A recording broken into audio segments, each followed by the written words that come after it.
Hello बच्चों, biotechnology principle and process ये chapter बिल्कुल भी स्किप मत करिएगा। बहुत इंपॉर्टेंट है बोर्ड एग्जाम के व्यू से, और इसमें से आपको 5 से 7 मार्क्स के क्वेश्चन हर साल मिल जाते हैं। मैं आपको पढ़ाऊंगी, बताऊंगी कि बायोटेक्नोलॉजी में कौन कौन से टर्म्स आपको ध्यान रखना है जो आपके एमसीक्यू में काम आ सकते हैं, जो आपको शॉर्ट आंसर क्वेश्चन में काम आ सकते हैं, और जो इस चैप्टर का बेस है। पहले बेटा, बायोटेक्नोलॉजी है क्या? टेक्निक्स है, technique of using living organism for product and process useful for human. बेटा, एक टेक्निक निकाली गई है जिससे लिविंग ऑर्गेनिज्म को यूज करके प्रोडक्ट हैं, बहुत सारे प्रोसेस हैं जो ह्यूमन के लिए बेनिफिशियल हैं, उनको अपग्रेड करने के लिए इस टेक्निक का उपयोग यूज किया जाता है।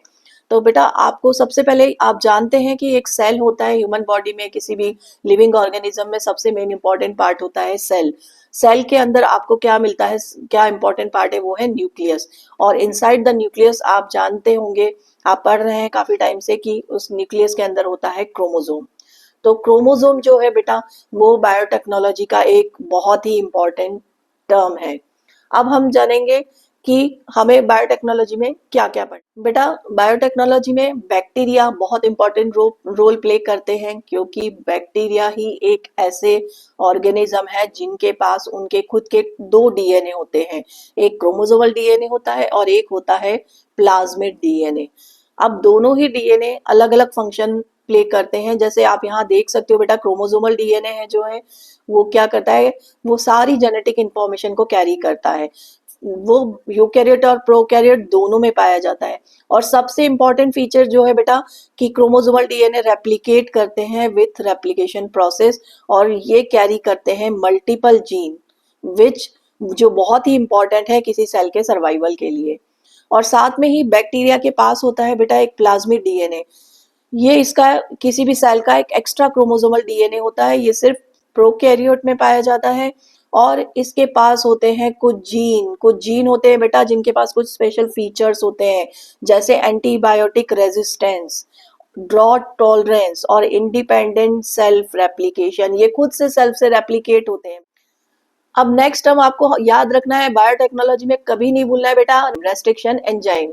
ये एंजाइम वर्क करता है किसी भी डीएनए फ्रेगमेंट्स को कट करने का। किसी चीज को काटना है तो हम यूज करते हैं रेस्ट्रिक्शन एंजाइम। सेकेंड है, अगर किसी डीएनए फ्रेगमेंट्स को जोड़ना है तो हम यूज करते हैं डीएनए लाइगेज एंजाइम। और बेटा, जब बायोटेक्नोलॉजी पढ़ते हैं तो उसमें सबसे पहले हम पढ़ते हैं कि रिकॉम्बिनेंट डीएनए को बनाने की प्रोसेस। तो जिसमें हमने अभी पढ़ा था कि बैक्टीरिया वर्क करता है एज ए फैक्टर, और एक डीएनए फ्रेगमेंट, जब वेक्टर और डीएनए फ्रेगमेंट दोनों मिल जाते हैं तब बनता है आपका रिकॉम्बिनेंट डीएनए। जब हम इस रिकॉम्बिनेंट डीएनए को किसी भी होस्ट में इंजेक्ट करते हैं, किसी भी ऑर्गेनिज्म में, तो वहां ये अपने आप रेप्लिकेट होता है और अपने जैसी मल्टीपल कॉपीज तैयार करता है, जिसके अंदर जो नया प्रोडक्ट बनता है या नई प्रोसेस, उसके अंदर बहुत सारे वो डिजायर कैरेक्टरिस्टिक होते हैं जो हम चाहते हैं, जिन्हें लैब में आर्टिफिशियली प्रिपेयर किया जाता है। इसी के लिए हम यूज करते हैं बेटा एक और टर्म, जेनेटिक इंजीनियरिंग, और दूसरा टर्म होता है bio process engineering. Genetic engineering में 3 स्टेप इन्वॉल्व होती है बेटा, construction of recombinant DNA, gene transfer and gene cloning.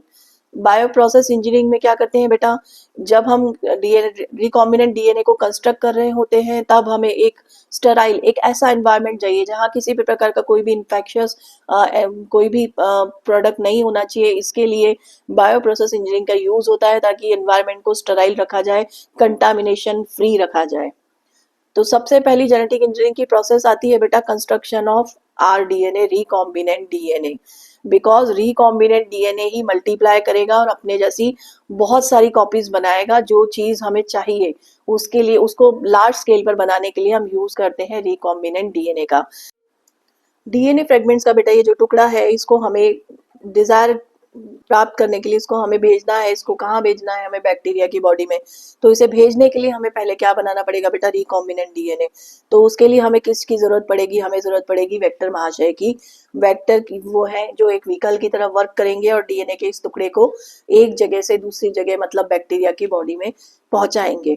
तो बेटा पहले उसके लिए हमें क्या करना पड़ेगा? डीएनए के पूरे सेगमेंट में से हमें डीएनए के एक टुकड़े को कट करना पड़ेगा, तो हमें इसके लिए क्या जरूरत पड़ेगी, रेस्ट्रिक्शन एंजाइम की।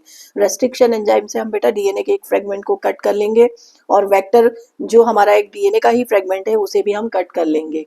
और फिर अब जब हमने ये दोनों टुकड़े कट कर लिए हैं तो हमें जरूरत पड़ेगी इन दोनों टुकड़ों को ज्वाइन करने की, जिसके लिए हमें यूज में आता है बेटा DNA ligase enzyme. DNA ligase enzyme का वर्क क्या है, मैंने आपको पहले ही बताया था कि दो डीएनए फ्रेगमेंट्स को ज्वाइन करने का। तो डीएनए लाइगेज एंजाइम बेटा इन दोनों फ्रेगमेंट्स को जोड़ के हमारे लिए क्या, हमें क्या दे देगा, रिकॉम्बिनेंट डीएनए, आरडीएनए।